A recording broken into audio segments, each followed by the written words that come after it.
Welcome. Jump into the Compassionate Leaders Circle podcast, where leading with love isn't just nice, it's genius. I'm Laurel Donnellan. And I'm Daryl Brown. We'll unpack business strategies infused with empathy and action, driving both profit and purpose.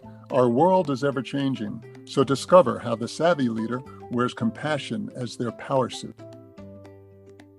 It is my great honor to welcome Dr. David Corsun and three of his students from the Fritz Knoebel School of Hospitality Management at the University of Denver today.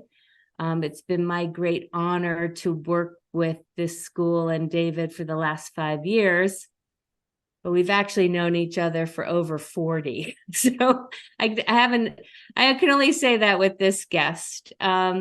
And today we're going to talk about three things. We're going to talk about this amazing jewel of a school that David is the director of.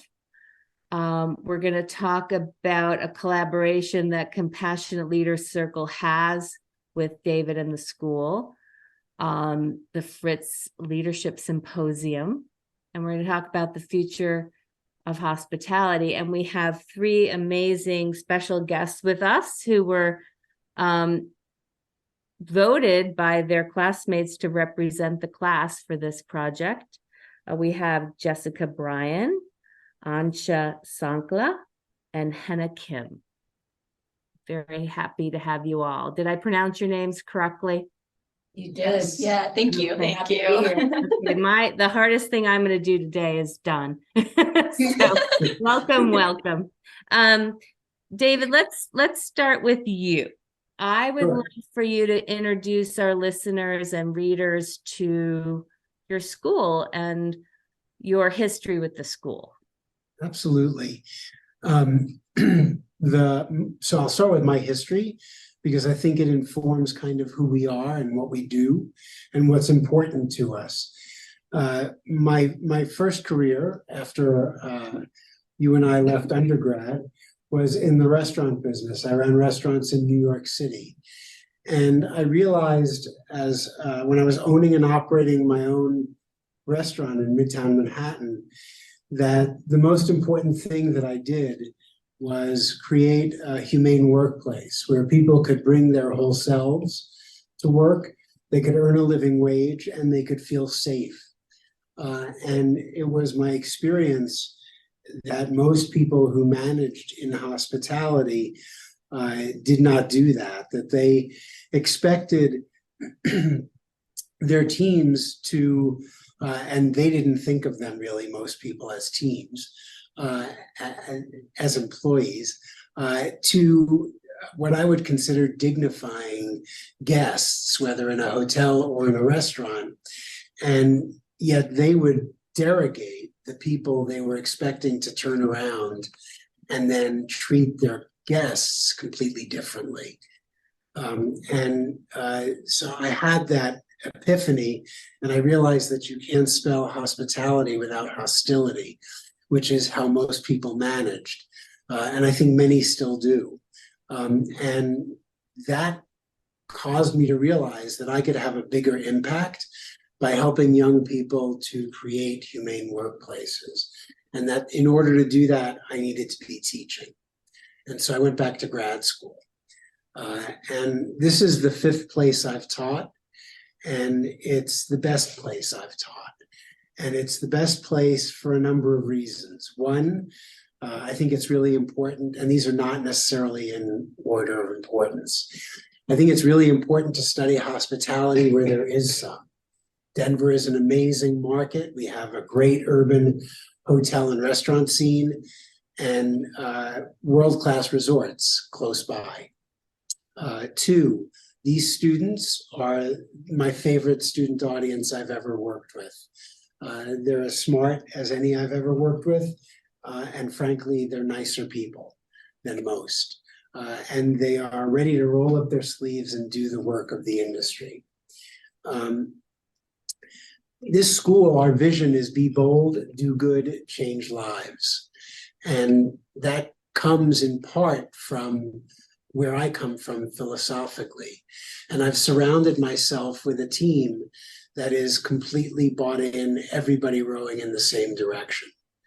I've had the unbelievable good fortune. I'm in my 17th year in this role, and I don't know how that's possible. But in that time, I've been able to hire or promote or both everybody on my team. And that means I've nurtured a culture, and we all deliver on that. And I think the students would agree that what's important to us shows through. Well, I certainly see it as one of your partners, and this particular class, of which we have 3 today, has gone through a lot with the school and the world. You know, I as before I got on with you all today, I thought about, you know, you entered school during COVID. You've lived through, while studying hospitality, this disruption and maybe the blow up of our industry. We now have 2 wars going on. So you've gone through a lot with each other at this school. And I don't want to talk about the difficulties. I want to switch over and talk about the highlights. So I'm interested in hearing from the 3 students, maybe a favorite class or favorite activity, or, you know, tell me a little bit about your experience at the school and what's been, you know, maybe a happy memory or a great experience for you. So anyone can start that's ready. I can start. That's Yeah, okay. great, Jess, go ahead. Yeah. So personally, I really love our LEAD mentorship program. And so LEAD, we have peer-to-peer and professional mentorship as well. And so, I mean, coming into the school, originally I didn't really know too many of my peers. And so really having that peer-to-peer mentorship program helped not only kind of establish what it's like to have a mentor and be a mentee, but also really introduced me to people within my own grades and from higher like classes as well. And so that's really beneficial. And then I was actually able to partake in the professional mentorship LEAD program my sophomore year, which honestly, like, it was the best decision I've made so far, like in my Fritz experience. I had a mentor that year who really helped me in navigating my experience here at Fritz, and also just kind of opening up my view of the hospitality industry, and really building those connections with mentors and networking is so important. And so I feel like that's really good to learn here. Amazing. Aansha, what about you? Yeah, I would say, honestly, yeah, just like you said, coming into college and having a big life transition during COVID was surreal. It was definitely something that was hard to navigate. But I think coming to DU was the perfect choice. And I didn't initially come here as a hospitality management major. I came here as a real estate major, but I was in the business school. And when I was looking at all of the different business degrees and offerings that we had, I think I looked at hospitality and instantly stopped searching because of everything I saw on the website. But also when I came in and met with Lauren, it was embodied. It was Lauren's our academic advisor, but it wasn't just like a front or something that you saw or heard to be preached. I really felt a sense of community within the hospitality school. And I will say it took me a while to get out of my comfort zone and start, you know, building these new relationships. But I think every quarter and every year that I've had with my peers has just gotten better and better. And senior year is definitely the peak of it. And the event that we did with you guys, with the Compassionate Leaders Circle, the Fritz Leadership Symposium, was insane. I think the connections that I made and the things that I heard about my classmates really put everything in just shed just a different light on everything. And I wish I had like 4 more years with all of them, but that was definitely one really good highlight. And I did also want to speak on a favorite class. The hotel and resort management class was personally one of my favorites because I learn more hands-on and by doing things rather than just having things taught to me in a classroom. So I think that class was kind of the first class where we were sent out to like go undercover almost in a hotel of our choosing and like perform all these tasks, like ask them for towels and see how long it takes you to bring them. And, you know, at the end of it, we wrote a report for the GM, whether they wanted to read it or not, we wrote one. But I think that was just such a cool experience, and like just goes to show it's not just like theory and like hearing about things. I really enjoy the hands-on aspect of like what I've been able to do throughout my time here. And that's just one example of it. Yeah. Hospitality is really a lot about a lot of details and getting them right? Sure is. Haena, how about you? Yeah, so my experience with Fritz has been a roller coaster, all in a good way. If I had to point out a class, I personally would say managing human capital. And this is because this class was a grind. I have not grinded so hard for a class in my entire life until I got to managing human capital. And this is because we worked with refugees and worked hand in hand with Ready for American Hospitality. Correct me if I'm wrong, David, but we got to work with refugees and personally go train them to be ready for the hospitality industry after they graduate from their program. So there was a lot of pressure in trying to make sure that they will be okay when they get hired and go out into the real world. But that class has personally affected me in a way where it made me want to continue being in the hospitality industry in the future. And it made me want to strive to keep on inspiring, like how I inspired the 2 refugees that I had the pleasure of mentoring through, I believe, a 4 or 5 week period. And it was just honestly like a once in a lifetime kind of deal. And you don't get that with a lot of programs anywhere else really, but that class definitely stuck out to me the most, I would say. So Laurel, not coincidentally, both the classes that were mentioned are taught by the same faculty member. They all This is not on purpose either. This is purely. They're Would you both like- taught by Would Sherry you like to tell us who that is?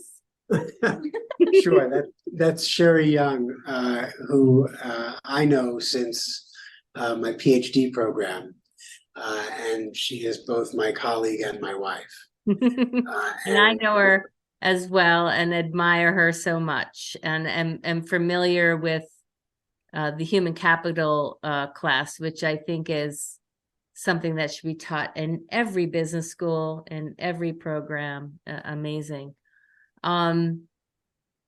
So let's shift over to our partnership. Sure. So David and Sherry and I have been talking about these issues of being better teachers and helping the world be better for a long time. And we were able to cook this up, the Fritz Leadership Symposium. So we just completed our 5th year.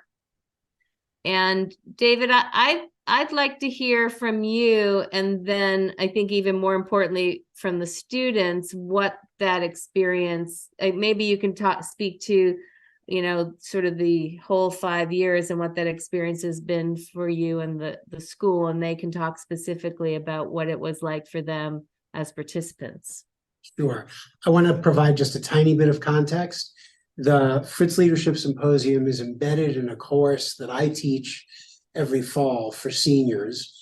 That's called the Distinguished Lecture Series. Senior executives from industry come in, and it's the launchpad class for the hiring cycle as students go out to acquire their first professional positions. And it was important to me that we set our students up in a way that would provide the maximum opportunity for them to be successful and think about the things that are most important to them and in how to build a career and in how to live a meaningful life. Our friendship enabled a conversation around that. And then you pitched the idea of doing the symposium. And me knowing the work that you're doing with CLC, it made it seem like it would be a really good fit. And what has happened over the 5 years of this partnership is that we've gone beyond hitting our collective stride in this program. We're now racing at full speed. I think what you did this year with our seniors was more extraordinary than it has been in the past. And part of that I attribute to you and your team evolving the program and your thinking around it. And part of it definitely was this group of seniors who were so willing to risk and and be so vulnerable with each other and with us, that it was incredibly humbling and touching to me. Yeah, it was a very special year. And I also have to give credit to all the other students in the first 4 years that were not bashful with their feedback. So they helped this year be the best year. And we also went through COVID. So 1 year we taught with masks and 1 year we taught online, which was very difficult. And I'm so glad that we stuck with it, and it's just been so wonderful. And yes, this of course was a special, vulnerable, open class. So Aansha, I want to start with you. I'd love to hear your experience of this program, what it was like for you. And if you don't mind, I'd like you to speak to also the community building, which you touched on earlier. What was a highlight for you, and how do you think the program helped you build a stronger class? Yeah. Well, starting off, I'll touch on the vision pitch speeches, which, yeah, for context, was us diving deep into ourselves to think about where we've been, where we are now, and where we would like to be in a decade.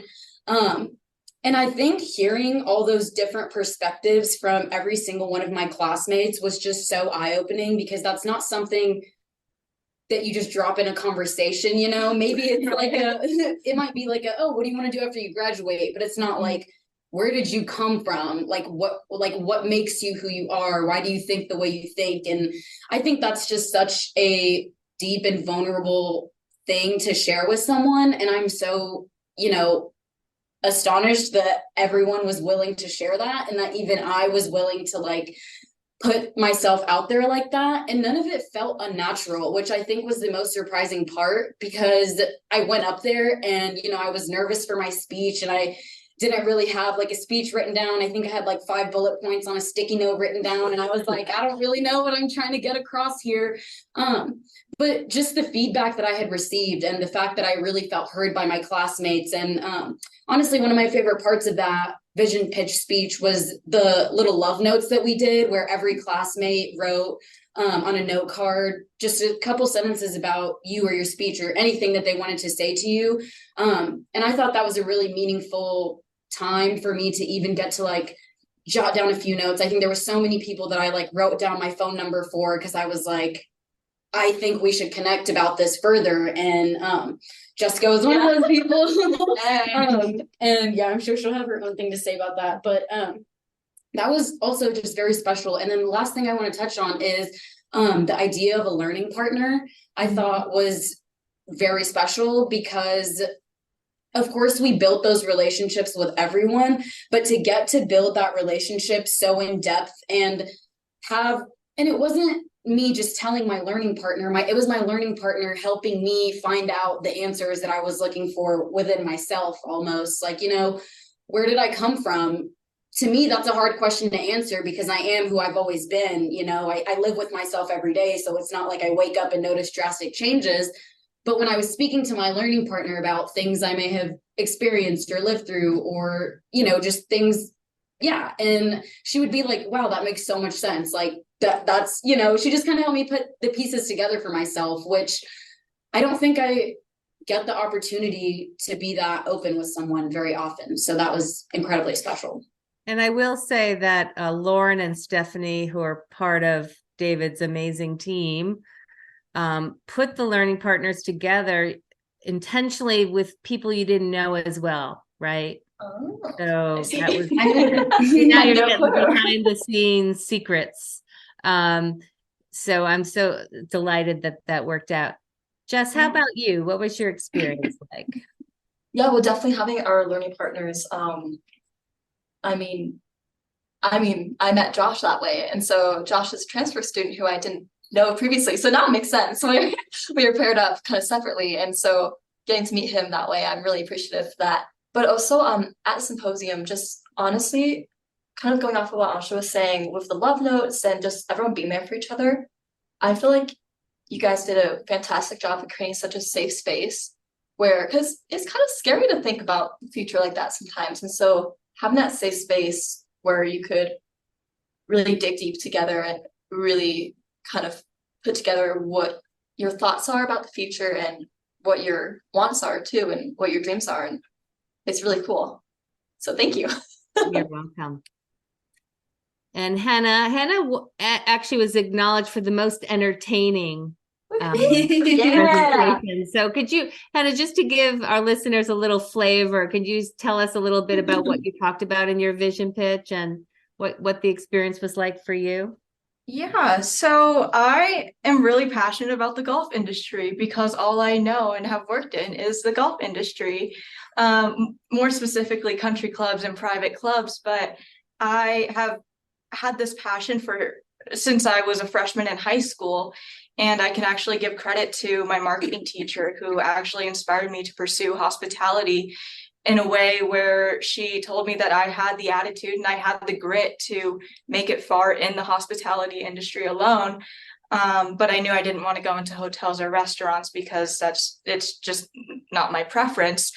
But my vision pitch, I really wanted to make fun because my vision from deep down, my vision to me was to inspire more women to get into the game of golf because there's such a big missing piece in where women can be utilizing this sport more as a form of entertainment rather than something that's so scary to approach.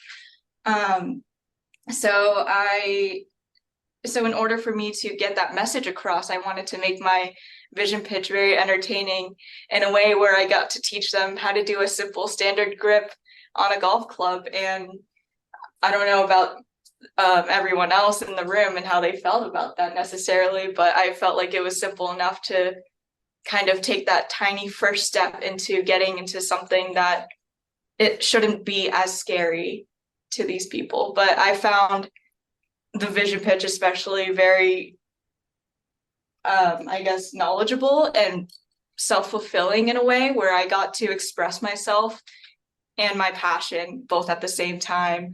And yeah, I thought it was really fun to just go through that experience and try to make my vision pitch as entertaining as possible because I wanted that to be my message.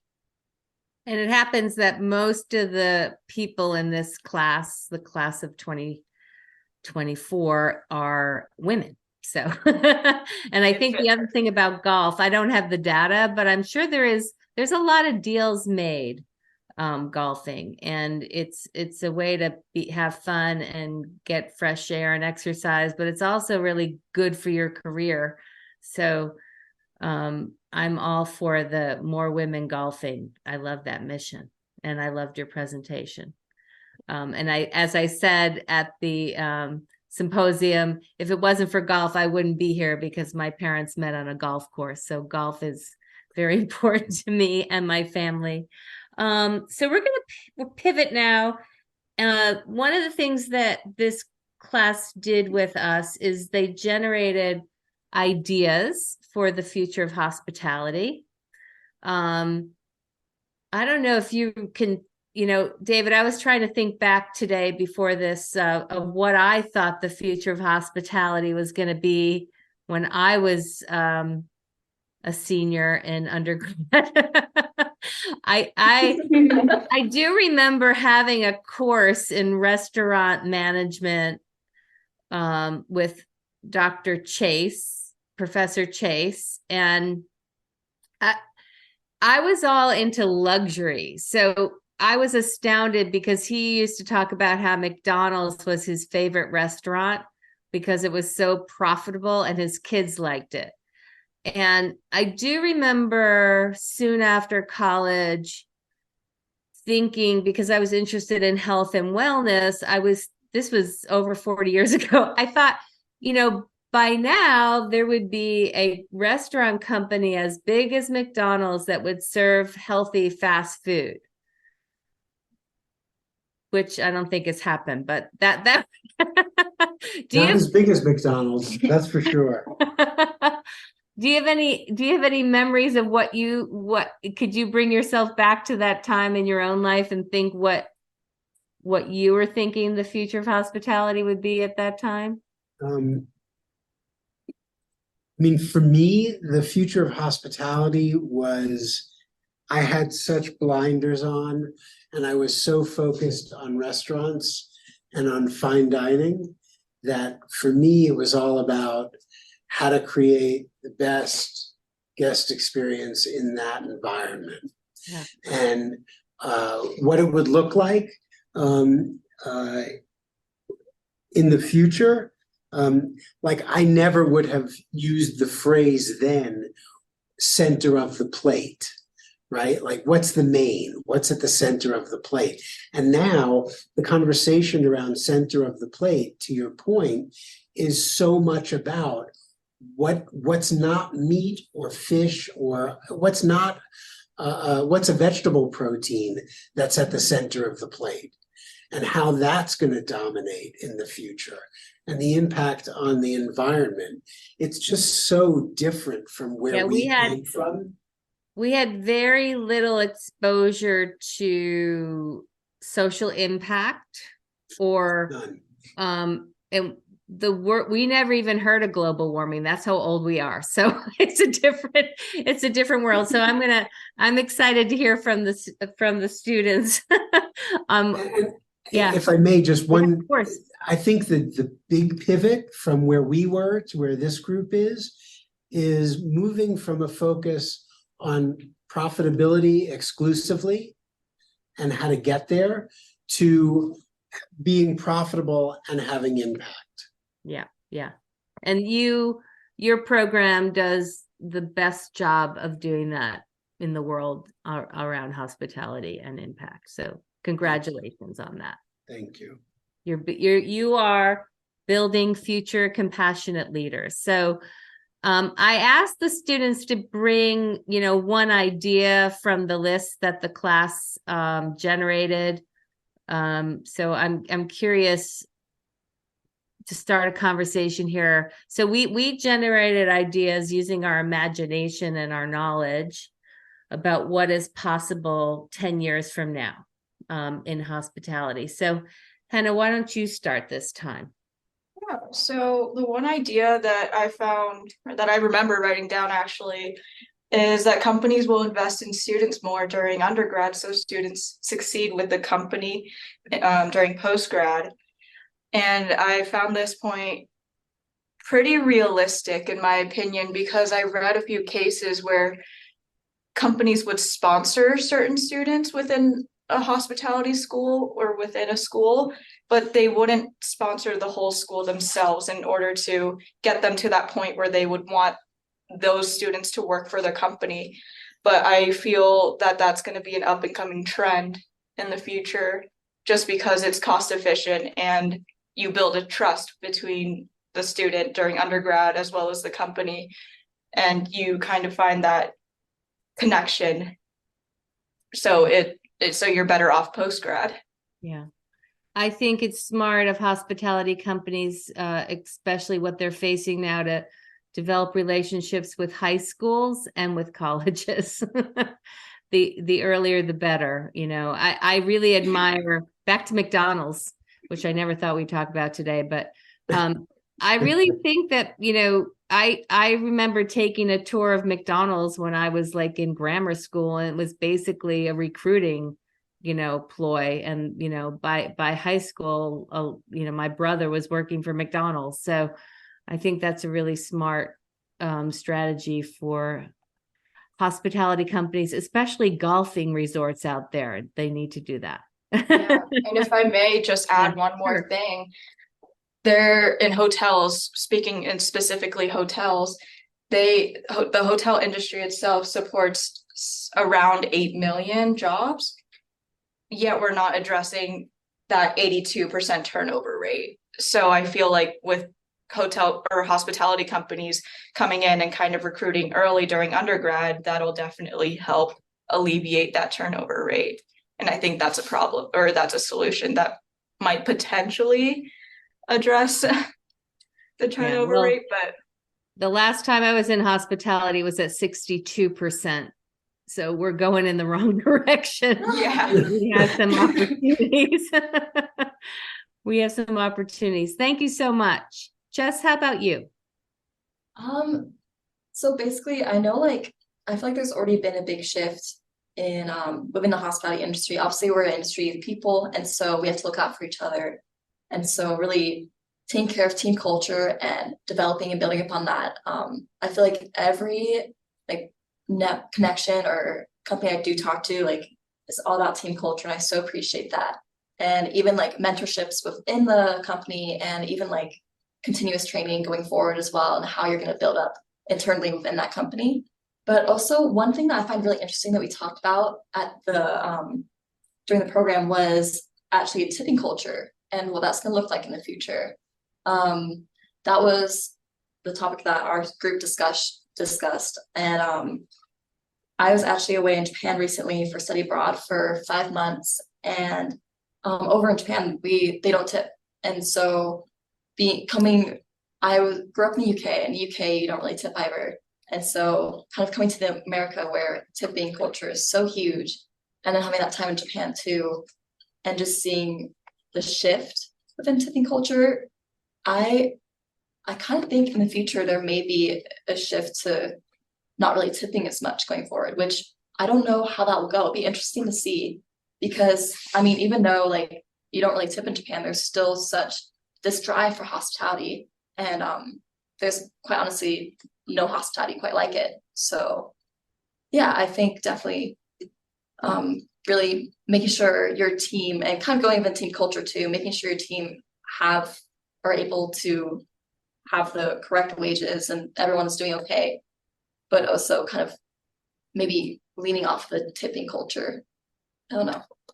That's kind of some thoughts I have, but if anyone else wants to pop in, I'd love to hear your thoughts too. David knows a lot about this, but I think we agree that fair wages is really a good benefit. It has a return on investment, which will be people staying. And I think the companies that are going to survive are going to have to address that. But thank you so much. Those are great points. Just a little bit to piggyback off of that, actually. I think, excuse me, I've had a little tickle in my throat the whole time. But yeah, definitely that people are the biggest asset in hospitality. That is the whole business. We're in the people business. So taking care of those people is very important. And I think companies have begun to realize that genuinely, and not just, woke capitalism, which is a term I recently learned. So, really caring about their employees and offering things like remote work options, which is not always an option in hospitality because we're meant to be face-to-face, but maybe doing 4-day work weeks. I recently learned of a company that has shifted to doing 4 10-hour days instead of 5 8-hour days, or just kind of being more flexible, giving those employees what they need, because then they show up a lot more motivated, is I think one big emerging trend. But the trend that I chose to focus on was more the environmental aspect of it. I think that a lot of companies have begun to realize that a sustainable business is a business that will last for a long time. And, we're not the end goal shouldn't just be to make money. It's how are you affecting the things around you, the planet and your community. And I think there are companies out there who do the whole greenwashing thing, but I think more companies have begun to realize that that's not going to fly for much longer. And instead of maybe looking green by buying carbon credits, they will actually not just aim to not harm the environment, but actually make the environment better. I've noticed a lot of hotels and companies moving away from housekeeping every day and going to more, housekeeping on request, or getting rid of their single-use plastics and shampoos, or, just a lot of little ways that I've seen that hotels have picked up on that. And I only see that continuing to grow. Yeah. Well, not only are you all the future of hospitality leadership, but your generation is the future of hospitality clients and customers. So you'll be voting with your dollars, and you care more about this.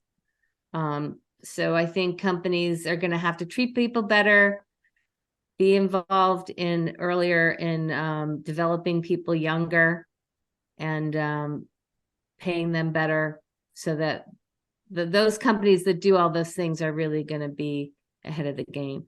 David, anything you want to say about the future of hospitality as we wrap up? Yes, not surprised. So I just want to put a fine point on some of what's been said, and to highlight what I see as the beauty, part of the beauty of this generation, is that they are telling industry very clearly not only that they need to have a living wage.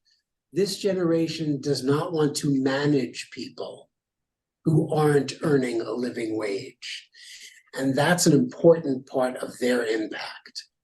They're going to drive all of the things that have been discussed around the environment and around people, and not just with their dollars, but with how they lead. And I'm so excited by all of that. And who they work for, right? Mm-hmm. It's exciting. It is exciting.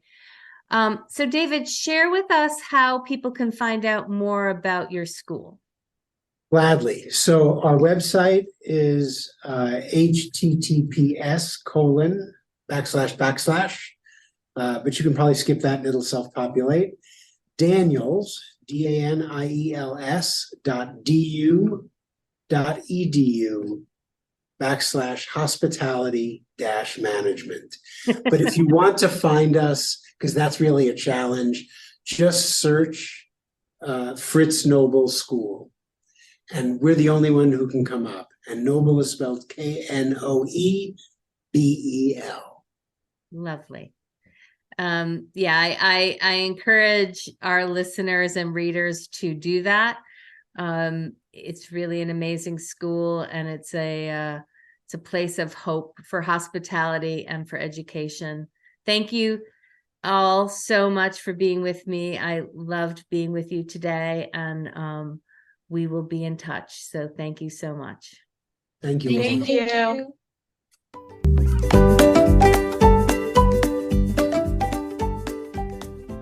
And that's a heart-wrapped episode of the Compassionate Leader Circle podcast. May your compass always point to kindness. As you navigate the world, let compassion be your North Star. Join us next time as we continue to redefine success, one heart-led decision at a time. Lead wisely, lead with heart. You can learn more about us at compassionateleadercircle.com.